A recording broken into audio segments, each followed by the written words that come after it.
Britain's next generation of emergency service recruits, chosen from a pool of thousands. Rookies like Sam, who's put in years of study to land his dream job. I'm really sort of becoming the paramedic that I wanted to be. And new recruit Laura, displaying skill and courage as she starts out as a lifeboat volunteer. It's brilliant. You get to save people's lives. It's just incredible. Police Special Lawrence is giving up his spare time to serve the community. If I ever have to give this uniform back, it'll be a very, very sad day. They've survived months of intensive training. Come on, let's move! Okay, mate, we can lift you in the boat. They've been tested to their limits. Spray, spray! Birdie. Oh, beat. Don't panic and don't worry. All to realise their ultimate ambitions. It's everything I expected and more. It's such a great job. I really landed on my feet. Join them for their first time on the front line. In today's programme, a rush hour crash. It's a bus. And Sam's biggest test yet. Drop all the seats in here. Fly flat and take her out that way. Sickness at sea. You're right, Laura. And rescue on the river. Mayday on the vicinity of London Bridge. Laura rushes to help as a pleasure boat sinks. We need to account for every person on board. And cracking down on dangerous drivers. We'll have a word with it. Lawrence and his colleagues are on the case. You know why you've been stopped? No, mate. Just gone through a red traffic light. In the West Midlands, Sam Duplessis Grimson's paramedic career is 3 months old. He's been trained to handle everything, from critically ill casualties to major incidents. And he's treated dozens of patients. But Sam's had no serious car crashes to deal with until today.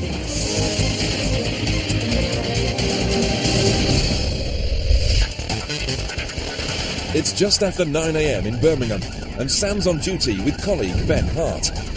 They're responding to a 999 call following a road traffic collision. Got an RTC come through, but we're not too far from it now. As they arrive, the scale of the accident rapidly becomes apparent. It's a bus? The crash happened in rush hour at one of the city's busiest roundabouts. The police are already on scene. Do you know what's happened? Just spoke to the bus, and he said he literally thought she was going to pull off and try and stuff. Okay, all right then. The bus passengers are unharmed, but the driver of the car, Jitender, has been left stunned by the collision. Have you got any pain in your neck or back at all? Just my neck. It's just your neck. Jitender is scared to move for fear of damaging her neck. I'm just going to have a little feel down. I want you to tell me if it hurts. Just say yes or no. Don't nod your head or anything. There. Where I'm pressing there. If her spinal cord is damaged, any movement could leave her paralysed. There we go. How's that? Bit better? Comfortable. Okay. Jitender needs to be freed urgently, but in this heavy traffic, there's a serious risk of another collision. Sam calls in backup. We're going to have to get the fire service to come car out of the car. Oh yeah, it's just a single patient complaining of neck pain, central, so we're going to need the fire just to extricate. The crash scene is causing a major traffic jam. The fire service has to come via a longer route. Sounds like them now. As lead paramedic, Sam is accountable for his patients, which means the fire crew must work to his instruction. It's a huge responsibility for the 22-year-old rookie. Are we okay stabilising her as she is? If we Yeah. keep her perfectly still? If we get another person just sort of holding a little bit lower, so we can slide the board in between. The firefighters get ready to cut the car in two, but Sam wants the driver freed quicker. What we can do is we can actually drop all the seats in here. Okay. And lie flat and put on the board and just take her out that way. Whichever's going to be best for her. She's going to yeah. go in the most comfortable way. It's the first time Sam's directed a fire crew. That'll do, yeah. They inch the driver out on his orders, safely and successfully. Take it down. Fantastic. Right, straps are on my right. And then just, we get the straps on first. Hello, Tinder. How are we feeling? Bit dizzy. You know, we're just doing this as a precaution. Jitender needs an X-ray as soon as possible to see if there is damage to her neck or spine. She's delivered to A&E within minutes.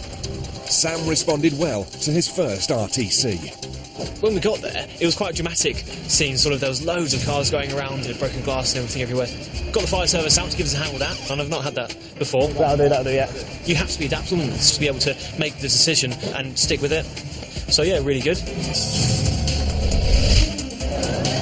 70 miles away in Cheshire, school teacher Martin Toner has been giving his free time to serve as an unpaid police special. In his first few shifts, he's arrested a man accused of assault and cracked down on antisocial behaviour. His next task, removing dangerous drivers from the road.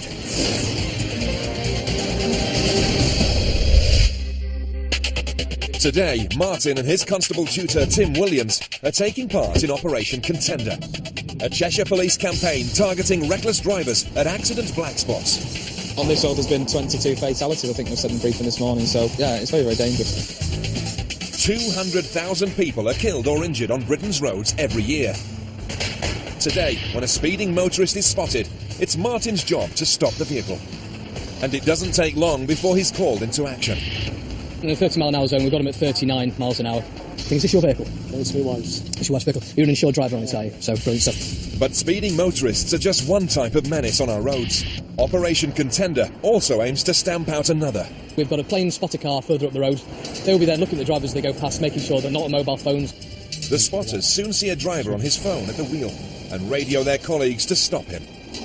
Oh, the dark green one? Martin pulls him over. As Tim issues the driver with a ticket, Martin decides to do some extra police work. Can I get a PMC vehicle check, please? He runs the rule over the driver and the vehicle. Insurance is not held. Right, okay. Apparently insurance is not held. Okay, no problem. Yeah. Every week in Britain, the police sees 2,500 uninsured cars. Okay, it's showing up on our system as having no insurance. Can you tell me about that? My dad sort of insures and he's a guy who does it all. He does it with my mums and something like that. The man may try to pass the buck, but as the driver, he is legally responsible for the car on the road. A car he'll be going no further in today. If he wasn't on his phone, we would never have spotted the fact that he wasn't insured. Obviously, we found out, and we've seized the vehicles. We're just waiting for it to be picked up now. Martin's decision to carry out the extra checks paid off. His mentor's impressed. It will be his first official ticket and his first official vehicle seizure for no insurance. It's a good result for Martin on this operation. Martin's specials career has only just begun, but he's already showing the quick thinking he'll need to succeed in a role he loves. It's been absolutely brilliant, you know, going through training, actually being here and doing the job now. It's been great. Yeah.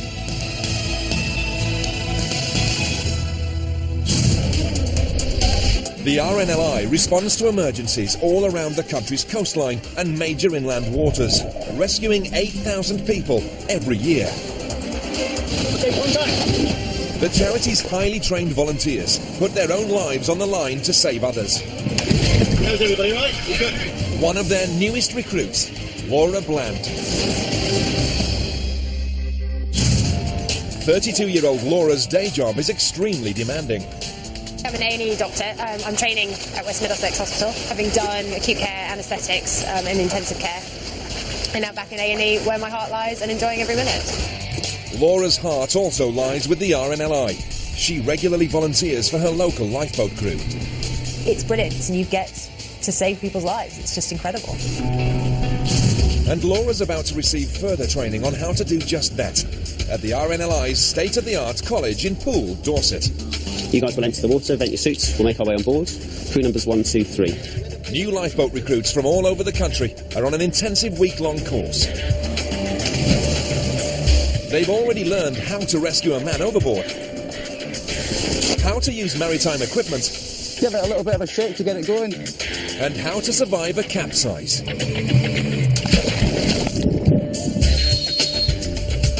I have to say, it looks horrendous, and I was dreading it, but really nowhere near as bad as expected. But the young Londoner is about to face her biggest challenge yet, a training exercise on the open sea. We need to make sure that we are as well equipped and up with our knowledge as possible. The recruits set off along the coast at high speed. They're about to be tested on whether they can manoeuvre the boat close enough to the cliff face to pick up a stranded casualty. But there's a problem. The swell of the English Channel is proving too much for Laura. The dangerous exercise can't go ahead until she's ready. Every crew member has to be fully focused. You alright, Laura? Yeah.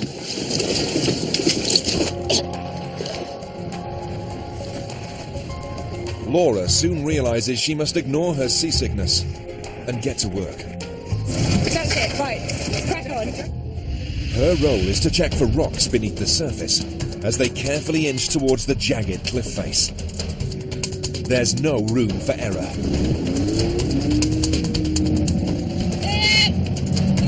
Okay, Laura? Yeah. Can't hear you. Sorry. Clear. 3/4. Half paddle. Laura successfully guides them to within a metre of the cliff face, close enough to pull a casualty aboard. The exercise has gone well, and Laura delivered when it mattered, bravely overcoming her seasickness in the process. I think a little bit too soon after lunch. And there aren't many waves. I have really no excuse whatsoever. 6 months on, and Laura's volunteered for duty with the RNLI's busiest crew, based at the Tower Lifeboat Station on the Thames. And it's their most hectic night of the year. So tonight being New Year's Eve, we don't know what's coming. We could be called to absolutely anything on the river. Who knows? But we're looking forward to it.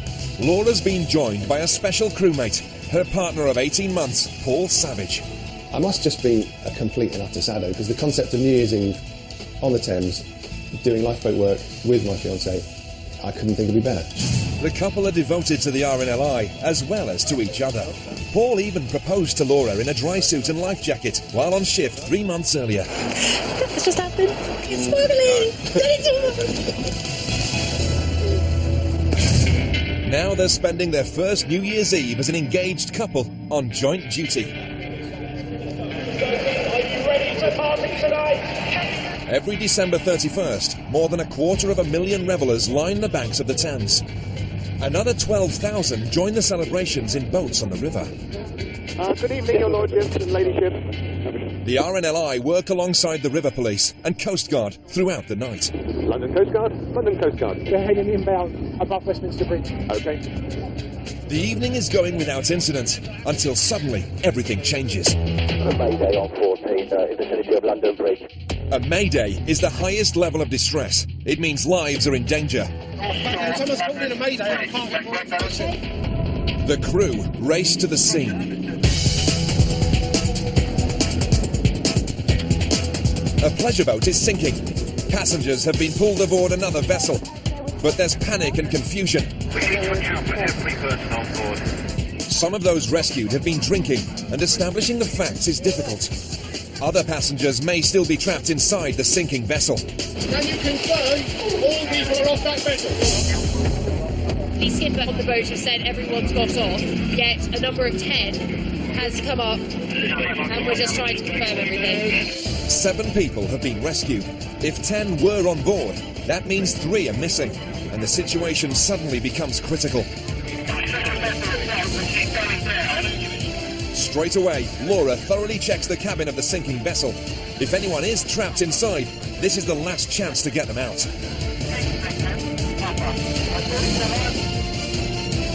It's good news. Laura's confirmed no one is still on board. There were 7 and they are accounted for.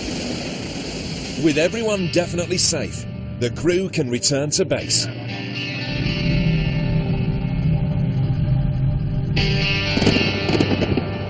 That's as close as anyone really needs to get to saving somebody out of the river. You can see how quickly things can become quite chaotic just in trying to get the information that you need. For the remainder of the night, there are no more incidents to deal with. Laura and Paul can relax and enjoy the fireworks from the best seats in the house.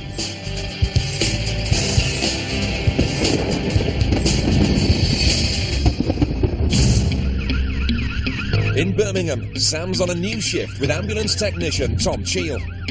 They're racing to a life-threatening emergency. A female of 88 who's probably having a stroke. It just says probable stroke. It doesn't give us any other information, just that she's breathing unconscious.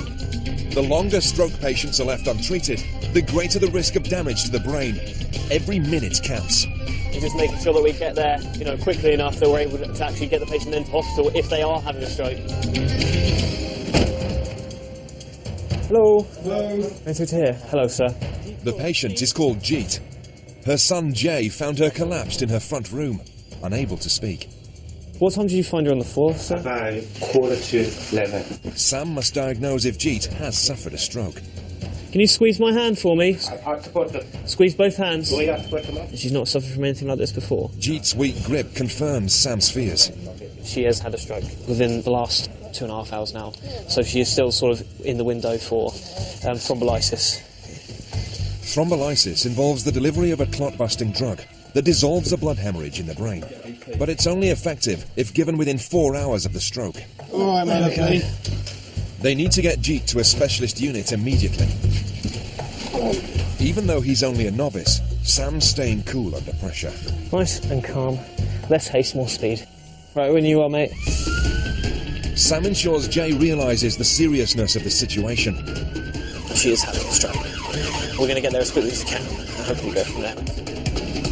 Nearly there, my love. Within 15 minutes, they arrive at the specialist stroke unit.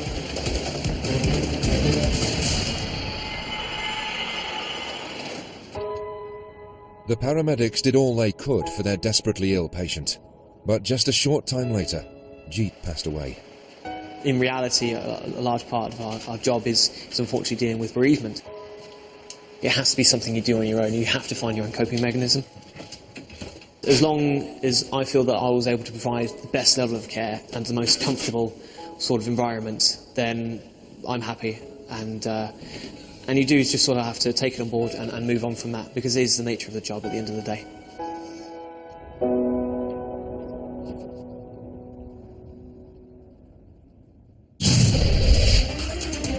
In Cheshire, Police Special Lawrence Towers is 3 months into his new role. He's locked up a violent man and dealt with a teenage shoplifter. His next task, a Saturday night car patrol.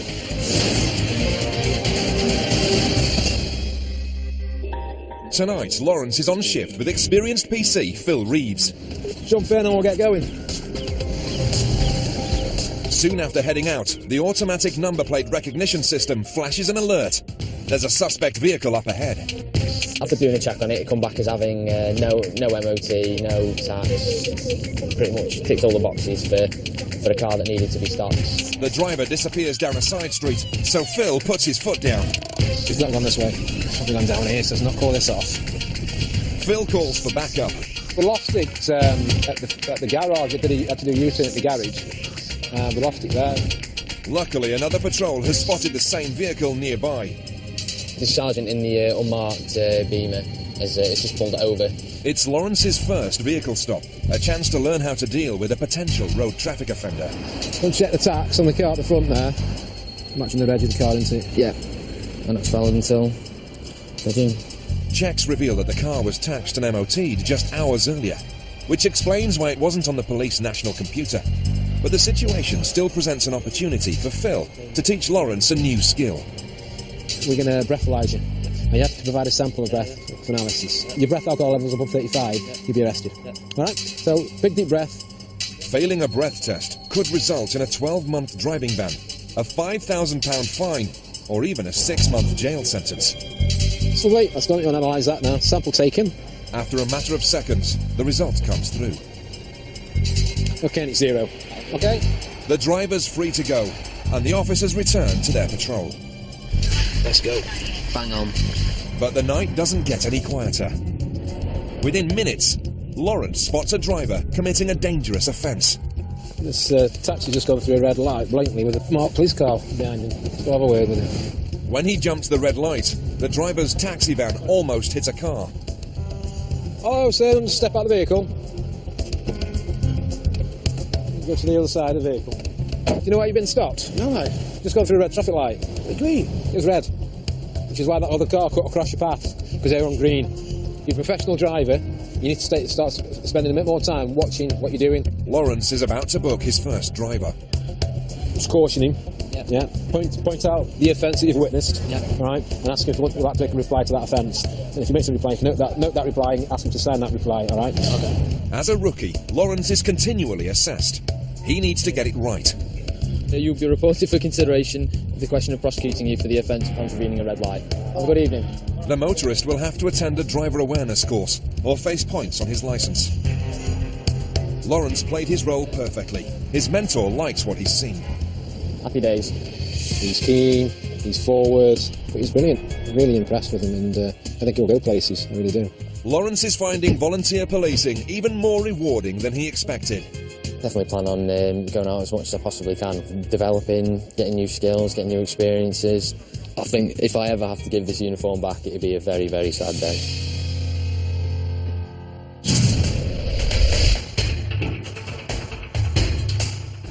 Back in Birmingham, Sam's about to go on duty with fellow recruit and close friend, Ben Palante. Let's do this. It's like anti-deck. They went through paramedic training together, but this is the first time they've worked as a team. And soon, a 999 comes in. There's been a road accident and a man seriously injured. You don't know what speed the vehicle's going at. If he was a pedestrian, he's got very little protection. The rain and near freezing temperature mean the casualty could be suffering from the effect of the cold, as well as injuries sustained in the accident. Oh, there he is. The patient, Brian, is in a bad way. He's been hit by a car and thrown across the road. What's occurred? His partner, Amanda, is trying to comfort him. He's gone over, he can't move his back and he can't move his legs. I've seen it, mate, don't worry, I've gone past there, just go out the shop. Yeah. Just put it over the money. All right, then. I'm going too fast. He can't move. Sam gets a spinal board and stretcher. Could be quite a serious injury given the forces. Where hurts at the moment, mate? It's really just finding me back at the minute. Right. Brian must be immobilised. If his back is broken and he moves, he could be paralysed. You alright, Brian, yeah? He's starting to shiver. Unless they get him inside the ambulance soon, he'll be at risk of hypothermia. Keep your head still, that's it. We'll deal with the movement. Ben asks the police officers present to help them get Brian onto the ambulance. We'll put a couple of straps over them, we'll lift him onto our bed. The young paramedics are working together like seasoned partners. Ready, steady, roll. Okay. Cool. 1, 2, 3. A few bumps. Brian is in agony. The crew need to get pain relief into his bloodstream. Can I pop a needle in your arm and I'll give you some painkillers? Alright, sharp scratch, mate. With intravenous paracetamol administered, Sam will now drive Brian to hospital quickly. Happy? Yes, mate. But carefully. Don't want to exacerbate the injury any further. So that's why we're taking it nice and smooth. And yeah, they feel a bit better for it. By the time he reaches hospital, Brian's warm, comfortable and pain-free. Sam and Ben's teamwork has paid off, along with their dedication, training and years of study. If you can stomach the job and you have the drive to be a paramedic and help people and help patients, then yeah, this job is for you. It's everything I expected and more. It's just such a great job. I really landed on my feet, and I can see myself doing this job for a very long time. Just can't wait for the future, really.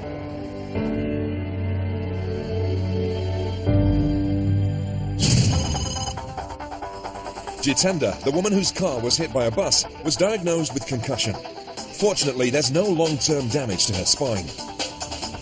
The driver whose vehicle Martin seized purchased insurance the next day and got his car back. But he still had to pay a fixed penalty notice for using a mobile phone at the wheel. Brian had an X-ray which confirmed no broken bones, just severe bruising. He's making a slow recovery. And the 23 rookies we've followed in this series continue to go from strength to strength. Here we go. Contact! We've seen them make their first arrests. You're under arrest. On suspicion of 2 counts of Section 39 assault. Anything you do say may be given in evidence. Respond to their first 999 calls. Yeah. We need to go. I need to go. We better go. So, all right. And fight their first fires. No fire service. They've saved lives. How's his airway looking? And put theirs on the line. No, not me! As they embark on their exciting new careers. Well done, well done.